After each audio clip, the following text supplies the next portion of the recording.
Hello friends, welcome to MKJ Pharma classes. In today's video, we are going to discuss about anti-influenza drugs. So, these are the drugs which are used to treat viral infections caused by influenza virus.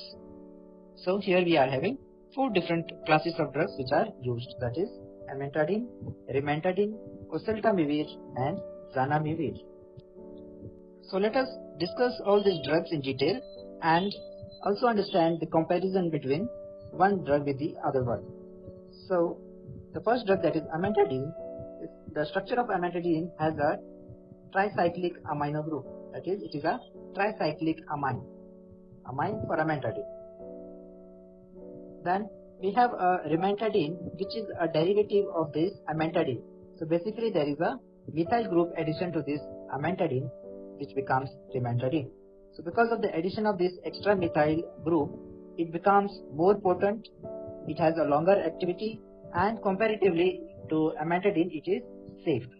So these are the advantages of Amantadine over Amantadine. And then we have a new class of drug, that is Oseltamivir. Now this drug was in highlight when there was a cases of swine flu. So this is the drug which was recommended as a treatment of swine flu. Tamiflu was the brand name which was commonly used. So this is a new class of drug, that is Oseltamivir, and it is a ester prodrug. That means it has a ester group in its structure. And then we have another drug, that is Zanamivir.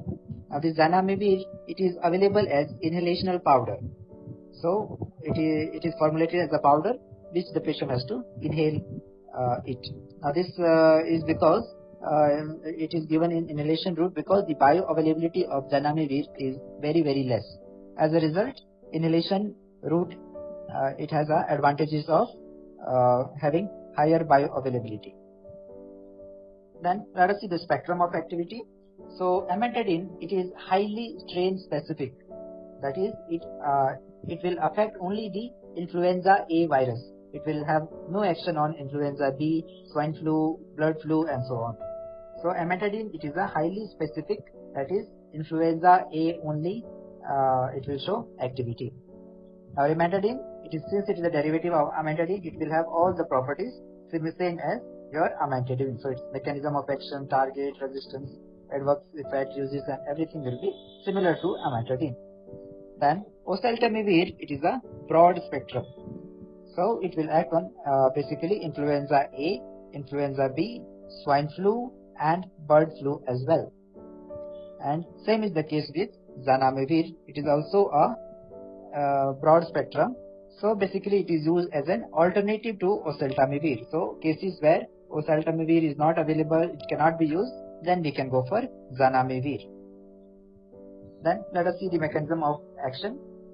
So Amantadine, it acts by basically inhibiting the uncoating and viral assembly, that is the initial and the late phase of viral replication.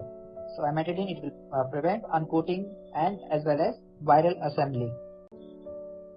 Then Oseltamivir, it acts by different mechanism. It acts as a inhibitor of the enzyme neuroaminidase. So this neuroaminidase enzyme, it is an enzyme which is present on the surface of the virus, which helps it to get released from the host cells. So this is an important step for replication of virus, that is influenza virus. So your drugs like Oseltamivir and Zanamivir, they inhibit this enzyme. As a result, the virus, they cannot be released from the host cell. So this is the mechanism of action. Then what are the targets?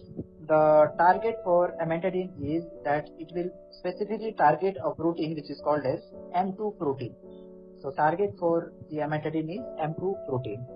And the resistance which occurs to Amantadine is by mechanism, that is mutation of this M2 protein. So if your target protein, that is M2, there is a mutation, that is certain amino acids, they are substituted. As a result, this M2 protein becomes non-functional. So that is the mechanism of resistance.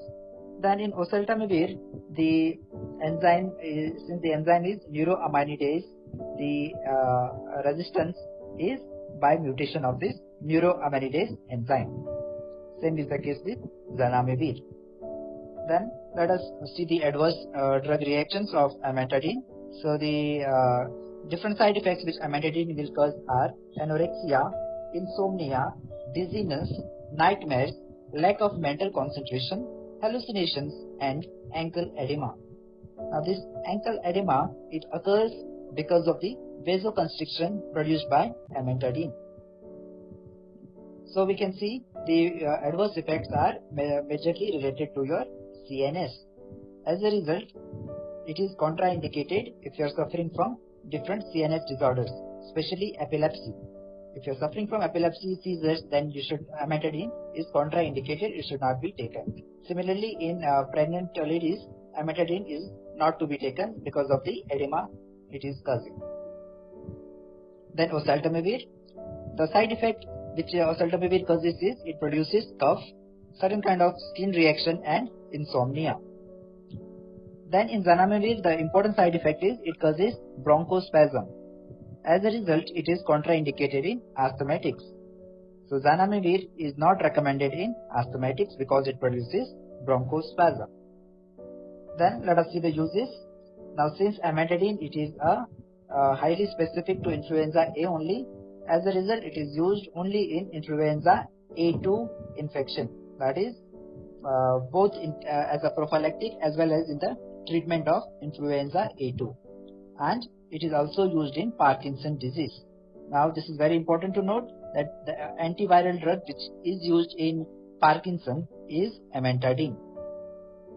Then oseltamivir. So since it is a broad spectrum, it will act on both influenza A as well as B. Also it can be used in swine flu and bird flu. So swine flu, we have seen Tamiflu. It is nothing but oseltamivir which was prescribed for swine flu virus. Then zanamivir, it is having similar uses, so it is used as an alternative to oseltamivir. Friends, if you like this video, then please click on the like button and do not forget to share with others. Thank you.